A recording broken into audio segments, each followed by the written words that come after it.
Pete and Janet and Dave and Sarah.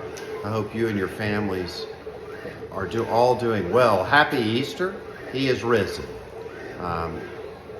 Catherine Codd is here to celebrate Easter with me, and we have a ragamuffin group of single folks that we get together every year, and I'm so grateful for it, and we always have a wonderful time of prayer and reflection.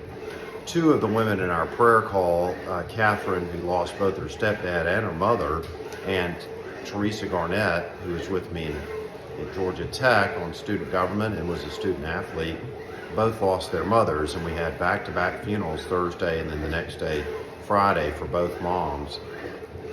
And it was really a beautiful time of celebration and reflection and thinking about the legacy we all hope to leave behind as believers. Tag's mother had 9 children, 25 grandchildren, and 27 great-grandchildren. She died at 90 plus, and she was told at 28 that she had MS that was so serious that she would not live but another 2 years max. And she died 62 years later. So that was a beautiful testimony, an incredibly moving service. We have been exploring with Henry an incredibly exciting partnership with LiveFull. That's a group in Alpharetta. They have about a half a dozen incredibly innovative technologies. A young man who's now a partner there who developed malaria. He had malaria repeatedly as a child, so he's developed a insecticide, a bug spray basically, that lasts for 16 hours, no chemical smell and irritant that people are delighted with, that is 100% effective in the clinical trials thus far in taking people from type 1 malaria to 0 and type 2 to type 1. So, and then further from type 1 to 0. So incredibly exciting. They partnered with the Kenyan government on their national flower. It's on their shield and flag for the country. It's one of the most effective, in fact, the most effective naturally occurring pesticides on the planet. The pharmaceutical industry went in and shut down the production of that, so they reignited that to transform healthy agriculture and healthier outcomes for people not just in that part of Africa but around the world that use that natural insecticide. We also have a technology out of the Amazon rainforest, a bark on a huge vine about 18 inches in diameter that addresses high blood pressure, heart disease, and diabetes. There is another technology they've invested in for cancer. They're interested, it's incredibly exciting. They're interested in taking that portfolio and probably adding to it in Kelly's technology. They also, there's tremendous alignment of mission, vision, and values at every level. They want to do the campus with us. They have a multi-billionaire who's doing a campus in rural Brazil with them. So that conversation's going extremely well. And they also want to help Green Trust. They've made 35 to 50 introductions to potential high net worth families.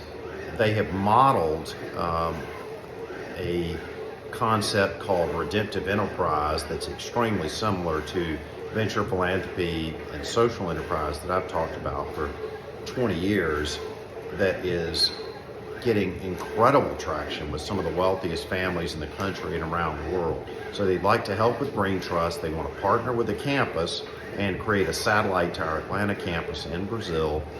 And they also want to do an impact fund together with the portfolio. My dear friend Tom Osborne has been offered and gone through the diligence background check to be the chief medical officer for Microsoft for the United States. I have had a weekly call for him for about the last 9 months, driving innovation within the VA. Tom is a former Harvard Medical School, currently Stanford Medical School professor, who's head of the Palo Alto VA and created the National Center for Collaboration on Health Innovation. He drives innovation for the VA for the nation. He has created the world's first 5G hospital. He reduced falls by over 50% at the VA, which was costing him north of $50 billion a year. He created a holographic technology that will allow him to send his 3D image into any surgery suite in the world in real time. He's a neuroradiologist, so take slices of 2D images and create a 3D map of the brain, for instance, and point to it in surgery. He's also an AI pioneer beginning in 2013. I met him through the leadership of the X Prize. He has signed an MOU with us so that the VA would be housed on the campus in Atlanta. We would have the Venture Studio, not just for clinical trials for the state of Georgia, but for the nation, as well as innovation for the nation. He's created 23 government agency partnerships and is partnered with industry in the United States and other large corporations around the world that want access to the VA system and their 9 million plus patients. He also would like to be part of the Venture Fund on a U.S. and international basis.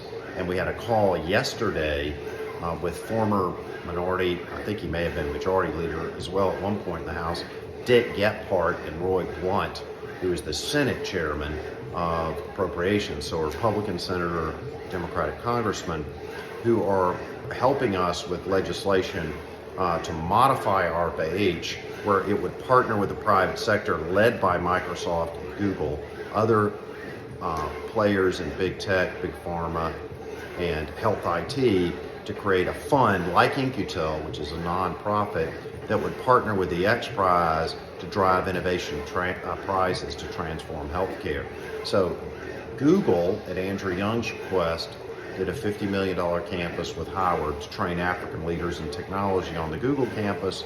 We are approaching them with the Morehouse School of Medicine, as we have shared in previous videos, or I have, to do a $100 million studio with the VA, with other partners like Mayo Clinic, leading cell and gene manufacturer in Europe, Hitachi, and others, to focus on health disparities, access, and innovation for minority populations in the U.S. Tom started his career working on an Indian reservation with 3 different tribes, and also to provide access and innovation solutions for Africa and other parts of the world. So we're very excited about that. Very excited about the private equity partnership with Green Trust, who's committed 10% of their management fee and carry. I am launching a podcast with the World Evangelical Alliance. As you know, Bishop Schirmacher was here December 8th through the 12th. According to UN, he represents over 1 billion people in 143 countries. He has made arrangements for us to meet with leaders in Saudi Arabia, including the royal family and their investment representatives, and UAE and the royal family and the sovereign wealth funds, to create satellite campuses in both Abu Dhabi and Riyadh, in addition to Nairobi. So we're extremely excited about those partnerships, very excited about the podcast and the whole opportunity to create a community around redemptive enterprise. So thank you for partnering with us to make this happen, for supporting Jason and his family, for believing in the campus. We're getting closer. It has been a long journey, but we have persevered and are with great expectation, faith and trust and hope in the Lord believe that that dream will become a reality this year. So thank you for all of your financial support, friends, prayer, and friendship that has made all that happen and a reality. God bless you. Happy Easter. He is risen.